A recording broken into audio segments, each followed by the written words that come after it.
everybody. Good afternoon. This is Jean here, coming from my new sewing room. I just was going to share just a few minutes with you today of my progress on my red and white sampler quilt. This is from Jean's Block Party 2019. If you're just tuning in, this was a sampler quilt.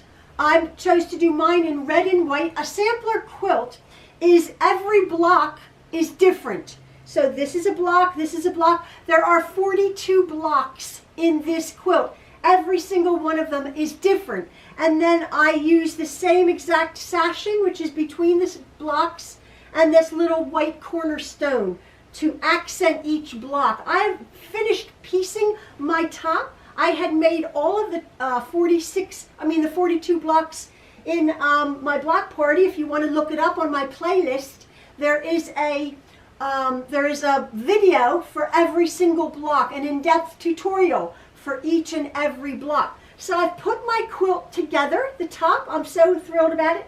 And if you've done your quilt, if you had followed along in 2019 with me, you will have known that we had done 3 heart blocks. And those blocks would have been directional, okay? Now, it doesn't really matter. It doesn't really matter how your blocks go, because they were all 9.5 inches, if you remember. But when you're putting your squares together, perhaps you want to be aware of the fact that your hearts, one heart, where are the other ones?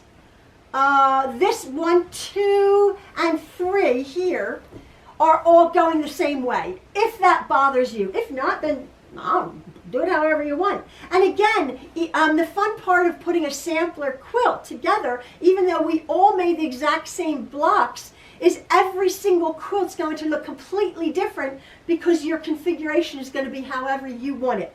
So that's that. Now what I'm going to do is I've started, so what I've done is I've gotten my backing material, and this is it. I had gotten this lovely backing material. Isn't it pretty? I decided instead of just going a plain red or a red and white something or a smaller print, I'm going to go black with the bright red roses. So it truly is going to be a reversible quilt. So what I've done is I measured my quilt. I got about, I don't know, I always get like 6 or 7 yards of fabric. So I always have enough. So what I have just done is I set out all my fabric on my little table. Now, if you remember, I was using my larger table for pin basting, and also my big dining room table. I don't have a dining room anymore, and I thought, oh no, I don't have a dining room table to pin baste my quilts. A lot of people, that's the stage I'm at now, pin basting. A lot of people use either a spray, which is fine. There's something to do with pool noodles. I don't know.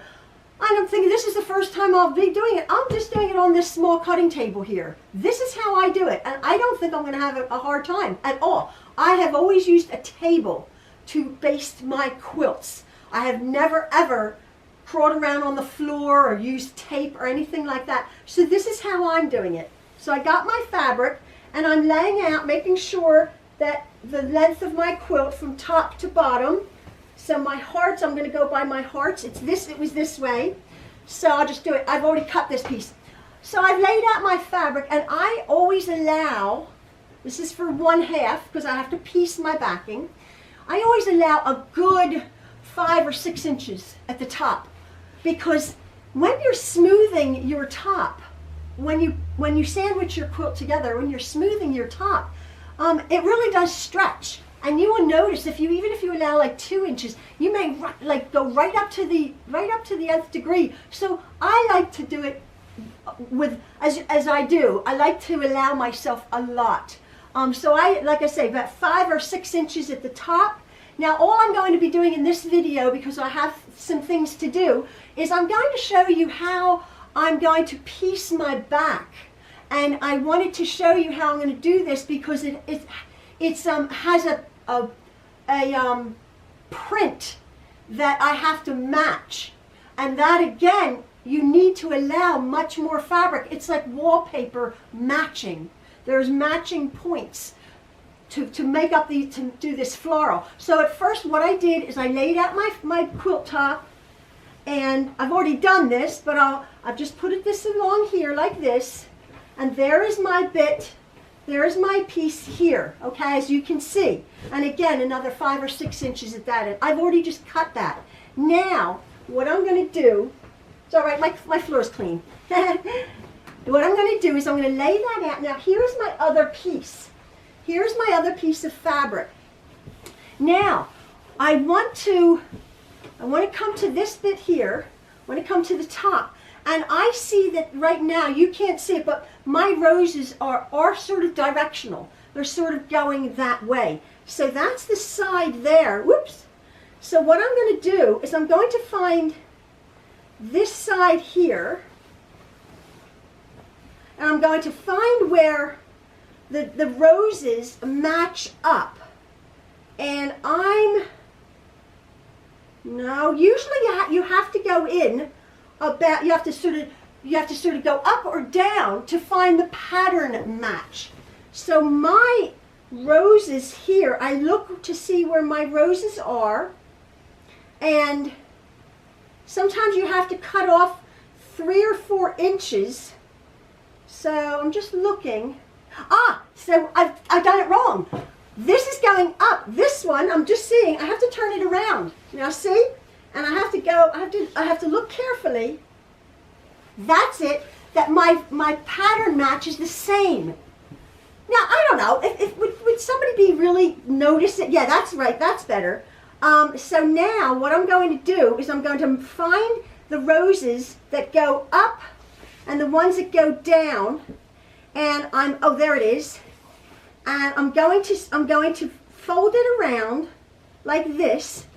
You can't really see, but I'm going to fold it around like that, and I'm going to find the match. There it is, right there. I'm going to find the match where the flowers are, like there.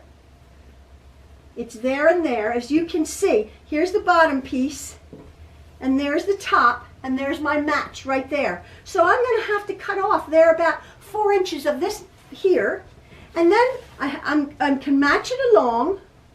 As you can see, there's my pattern match right along there. So then I'm going to turn it under, allowing for a nice seam allowance. There's my flower there, there's my flower there, and flower there.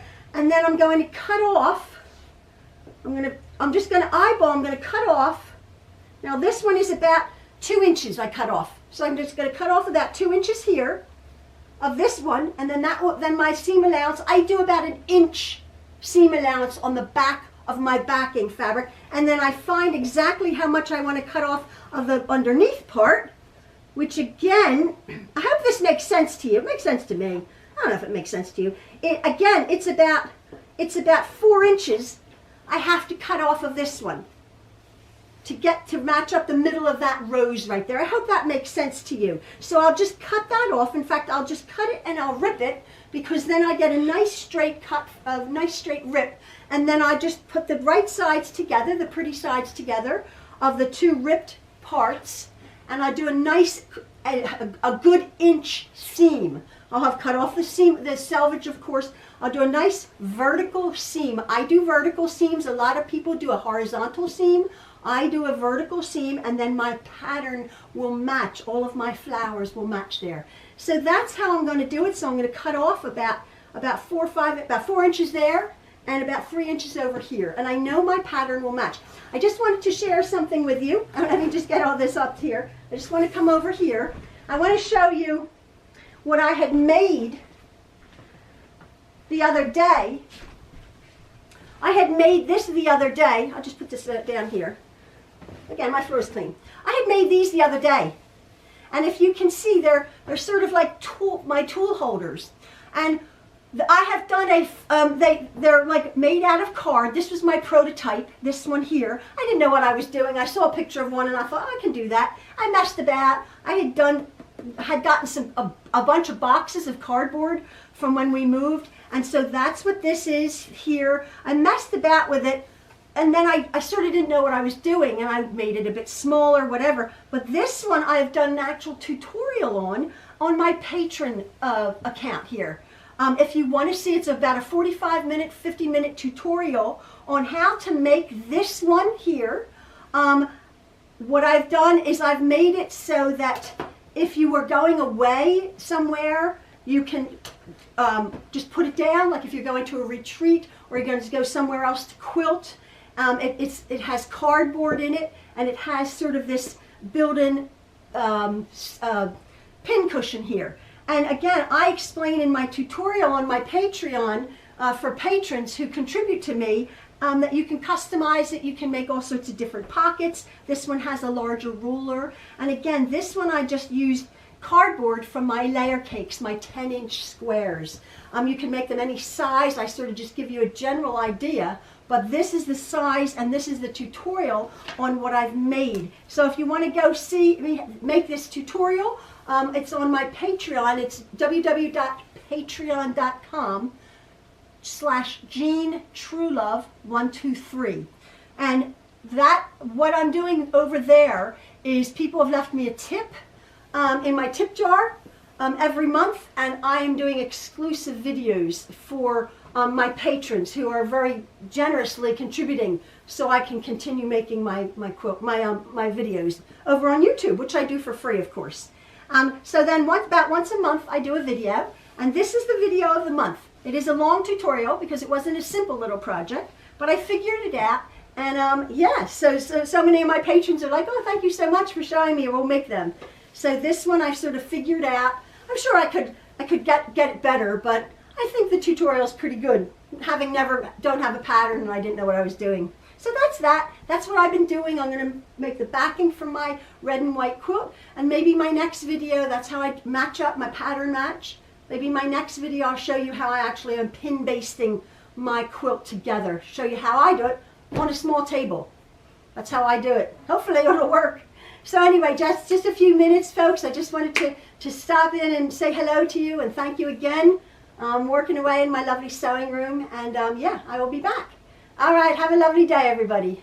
Bye.